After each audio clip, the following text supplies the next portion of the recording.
Good morning, y'all. This is Brian Zagir, your regular teacher. I'm looking forward to seeing you in the flesh next week. Welcome to 2D animation.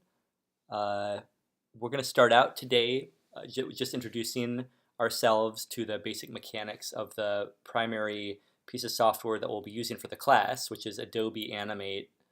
First up, I have here the class blog loaded up. Make sure that you go to the class blog every week. It's going to have all the course content week by week and separated out. It'll have the homework assignments for each week. It'll have external linkage to tutorials and stuff like that. It'll have links to animated shorts and various other pieces of vital information for the class. The address is here, brianzagir.com/animation. Make sure you get my name spelled right there in order to successfully link to the site.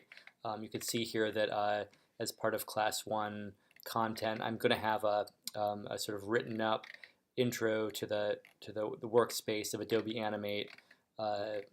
It'll also be up there with the copy of this video tutorial. So you should be able to go back and listen to this one again if you wish.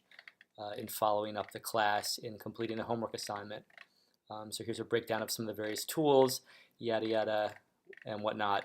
And here's actually the file that we'll be using a bit later for the in-class assignment that will dovetail into the homework assignment if you don't finish it in class. And there'll be a second part to the homework as well, a short write-up reflecting on your favorite or the most intriguing of the animated shorts that you just watched at the beginning of class. That will be detailed on the blog, and you'll be able to go to that.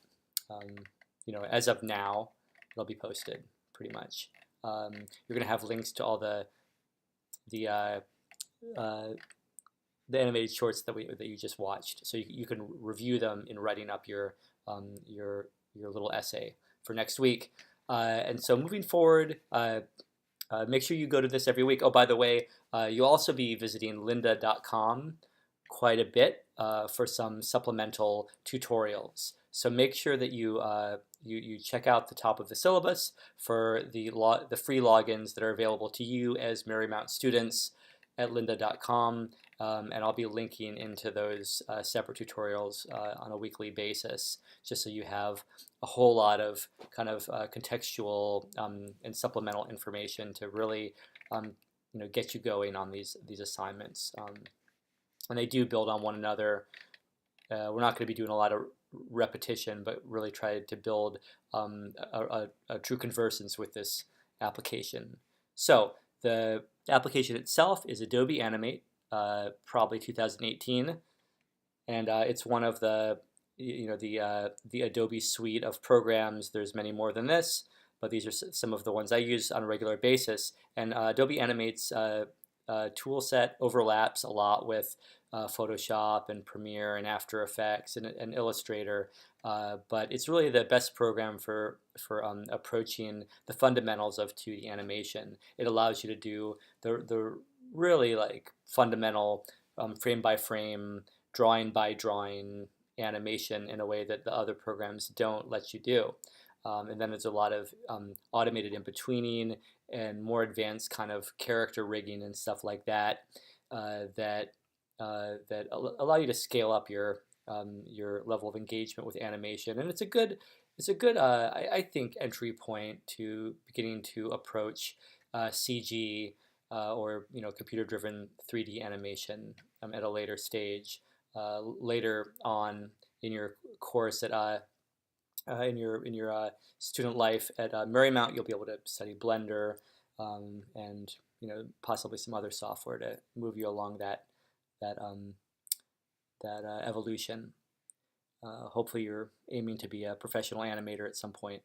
Okay, so if you don't see the Animate icon on your dock at the bottom here, go to Finder and click on Applications, and then scroll through the various Adobe products to Animate, double-click on that. And you can also, what I like to do if I don't see it on my dock, is I just click on the spotlight up here and type in Animate.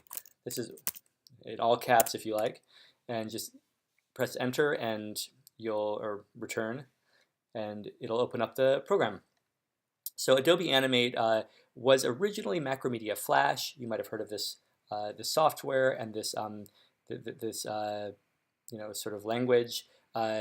It was originally all about streaming video content and creating animated and interactive websites. And it no longer has those functions as its primary usage online. Like with the uprise the kind of uprising of uh, the phones and the mobile devices, it kind of went the way of the dodo. It no longer was a universal platform any longer. But they've been trying to boost the usefulness of this software in the last few years. It now has some presets for developing for mobile applications and for HTML5. But they're also really trying to push the kind of usefulness for professional animators for creating and outputting shorts and feature-length pieces on this platform. So we're going to always start a new project in ActionScript 3. ActionScript is the JavaScript-based scripting language that is native to this application, and it just means we're going to start this way, not because we're going to do any scripting, but only because it will give us all a consistent kind of interface and it's consistent export options, and we'll all have the same workflow without any or quite as many surprises. So this is what you'll see when you start it up. Now, another thing about Adobe Animate, it doesn't handle graphics in exactly the way that you might be used to. There's two main types of graphics out there in the digital landscape, and one is the one you're more familiar with, which is the raster or bitmap image. And this is all your photographic imagery, your JPEGs that you download online, your images shot with cell phone camera and whatnot. And these images, as I'm sure you know, are made up with a bunch of little colored pixels, dots, pixels, a certain number of pixels in a row, and a certain number of pixels to the column, and together they, each is a single color, and together they build together an image. The more pixels you have in an image, then the more sharpness and, kind of, some people call it resolution or pixel depth or pixel dimension that you'll end up having. And if you zoom in too far, the image breaks down and you see this kind of pixelated landscape. And so that limits what you can do with an image. If you have an image that has too few pixels going on in there, you scale it up a little bit, zoom in a little bit, and it's going to look really chunky and awful. The good thing about that type of image is that it makes for the ability to have like some really textural, beautifully like nuanced kind of photographic and color spaces. Most of the images that we use in the world are of this sort. On the other hand, we have vector images, raster versus vector. And vector images, they actually build their imagery through a series of mathematical directions to the computer, like trigonometry or geometry, I guess. And what it basically tells the computer is to draw me a line at this angle at this length, or draw a circle of this size. And every time that the computer like shows you the image, it's redrawing it again. And no matter what size it redraws it, the instructions are the same. So you can basically zoom in and view this at any distance, any scale, and the lines will always be sharp. The image will always be clear and maintain its integrity to a certain extent. And so this makes for like a really scalable image. If this banana half could scale down to the to the letterhead on my on my business letters, up to the to wrapping the side of a bus or something like that, with no loss of real integrity. So that's one of the uses for vectors. It's not as good at doing like a lot of textures or nuanced color variation as are the raster images. You can get some like color gradations, like this gradient down here at the bottom, but the kind of essence of this language of drawing is that it allows you to have clear, concise sort of design-friendly images, and so you want to capitalize on that. And that's the basic breakdown. We'll be working in this mode, so it's tough in it presents problems in different ways than raster images do. So if you're more an Illustrator person, you've been working with this already. If you're more of a Photoshop person like I am, it might create a bit of a learning curve as we start out. But I promise you that Adobe Animate does make things very intuitive for simple drawing and manipulation of the graphics. I'm going to close this one now and get on to the basic layout of things, and then the tool set, and then we'll have a second tutorial that goes into the in-class exercise. So as we start out, let's look at the important features of our Adobe Animate landscape. We have our workspace, I should say. We have our top menu here, which has the save commands and pretty much every command that you'll be using throughout your day. Everything that's in these panels is pretty much here in the top-down menu. So if you're hunting for something and you can't find it in front of you, look for it in the Insert or Modify menu oftentimes. One thing that you'll want to do when you start off, if things look unfamiliar to you, go down to your Window menu and let's reset our workspace. I like to use the Essentials workspace. I just feel like it's the cleanest visually, and you can always add panels that you need into your workspace and save your own workspace and whatever. But if things look weird to you and just starting out, you might want to go down to Reset Essentials, and it'll ask you to confirm. You do that and things will shift a little bit and give you this clean space. You want this thing to have a lot of room because you'll be working primarily there, especially today. This is your stage. This is where you make your drawings. You'll notice that you can draw on the white area, which is the area that will be exported, and this kind of composition board area on the side. You can also kind of draw there. You can place like images that you're working with, or like if you have a JPEG that you're sketching from or something, it can exist out there, which is kind of cool. Over here, you have your toolbar, and you can kind of like move these panels around, scale them differently, manage your workspace however you want. Here's the Properties panel, and you'll notice that this one's very important. It doesn't just do one thing, it's contextual. So depending on what tools you have, which do many different things, the Properties panel will change to show you the contextual options there to a given tool. As you start out, as nothing is selected, as no tools besides the select tool are selected, or when the select tool is selected and nothing on the stage is selected, you'll see the sort of universal variables for the or settings for the project. So this is frame rate that we'll be talking a lot more about later on, and the size of the document in terms of the pixel dimensions, which you can always change. You can always change it up or down at any point in your animation. However, you probably want to decide on that kind of early, or else you compromise the integrity of your composition, whatever you're working on. Don't want to do that. So that's the Properties panel. There's a lot of different panels you can call up. There's some icons here that are shortcuts for some of the more used panels, transform, color, that kind of thing. Down here is the timeline, and that's where you're going to deal with all of your temporal changes. All of the animation in our animation is going to kind of happen down here. And now this stage here is basically one picture, and every one of these little boxes is going to be more or less an individual picture. And you make a lot of pictures and you string them together along this timeline, and then it plays through, and there's the illusion of life, of movement. You can also add layers down here. Extra layers allow you to keep things separate and keep one thing on top of another, and so you can work with that. We'll be using one additional layer later in class. So just to go through the tools, the Select tool is the most important tool we probably have. You can do a lot with it. You can select entire or partial objects. You can distort things. There's a whole lot you can do, but manipulation, is best practiced by the Selection tool. Notice when you hover over, it gives you the tool's name and the hotkey on the keyboard. Not a bad idea to start to practice the hotkeys, because it really increases your productivity, or makes your workflow more efficient. I find. You have subselection tool, which selects kind of like the parts, the pieces.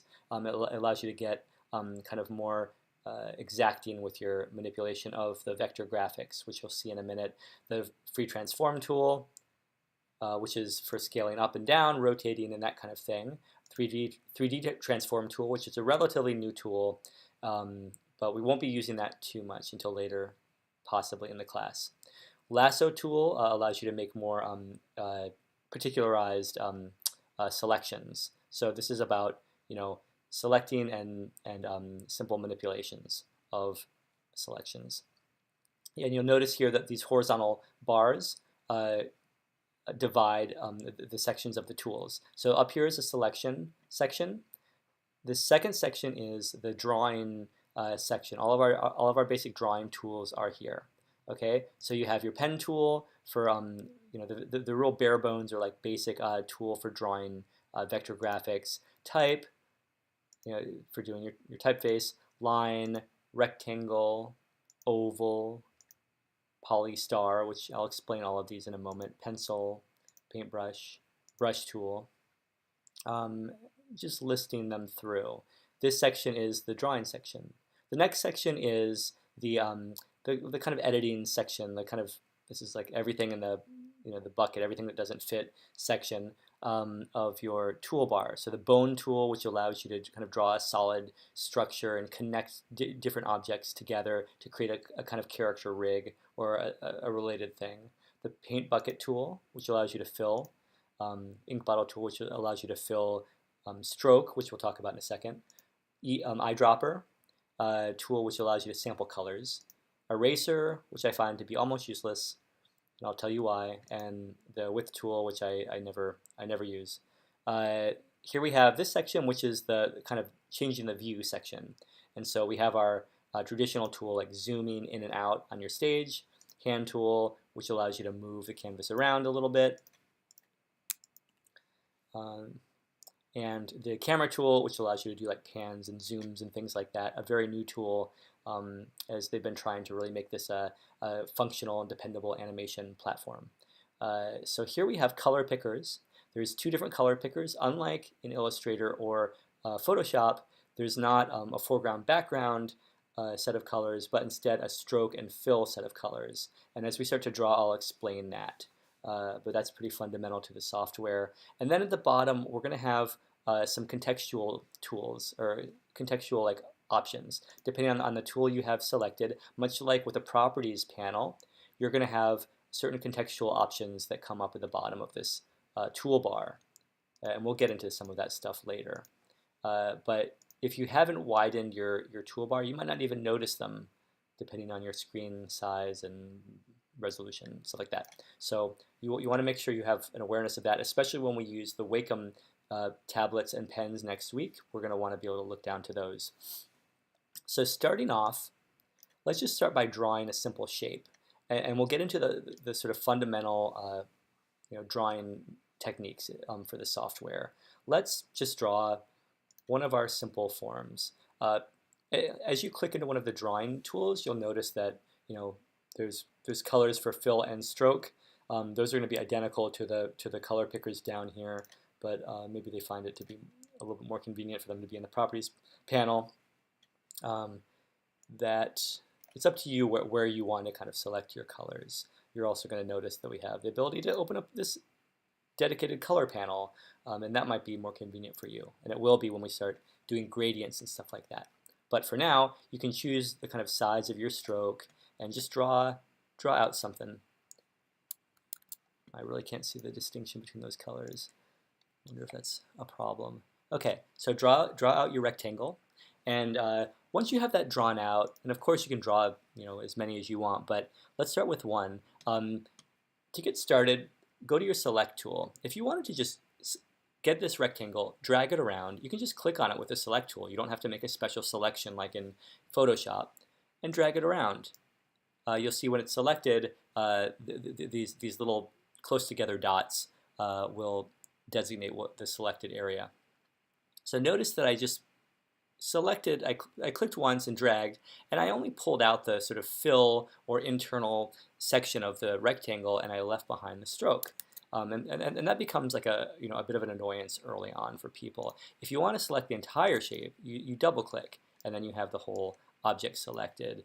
Why they do this, I can't say. Maybe they like it better that way.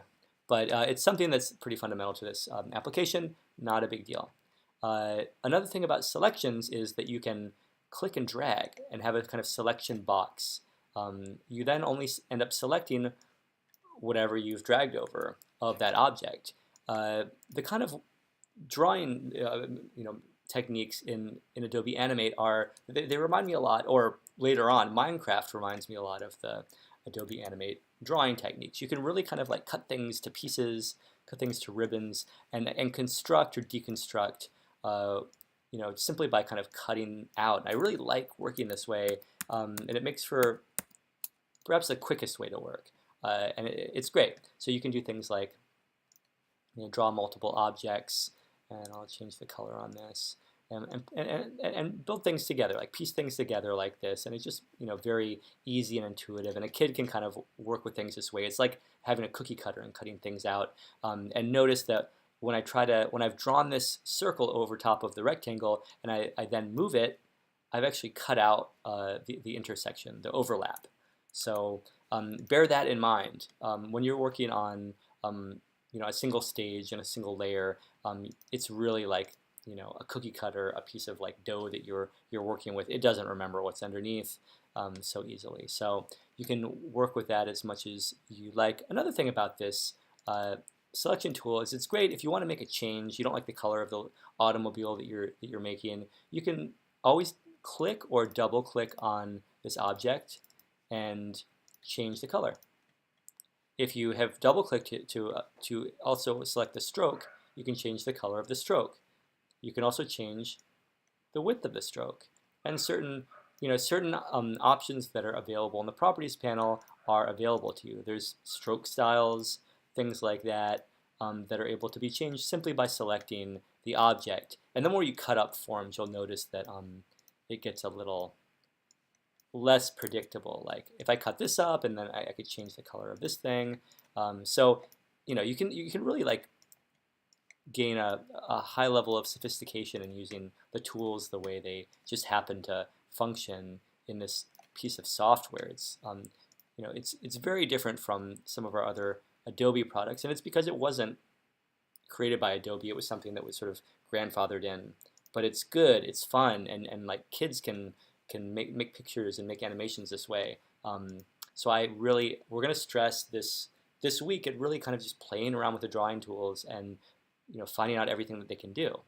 In addition to the kind of cookie cutter Minecraft reality of our drawing experience in Adobe Animate, you can also kind of distort things and morph things and get some organic forms even with these simple drawing tools. So if you have deselected by clicking off the object with your select tool, you can actually hover over the edge of any of your forms, and you'll notice that a semicircle appears under the cursor.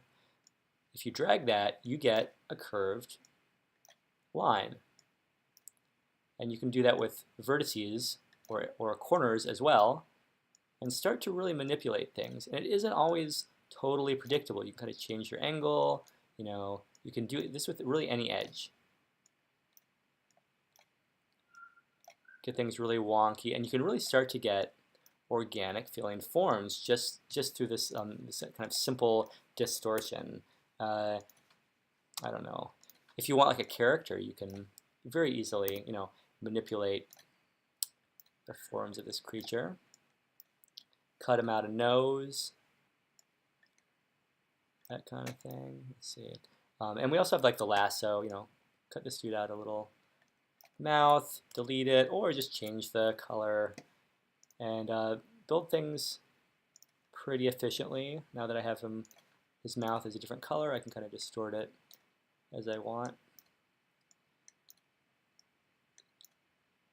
Yeah, make some eyes, and then I'm really on the road to having a cool, organic feeling persona here, personality. Anyway, yes. So play around with these drawing features.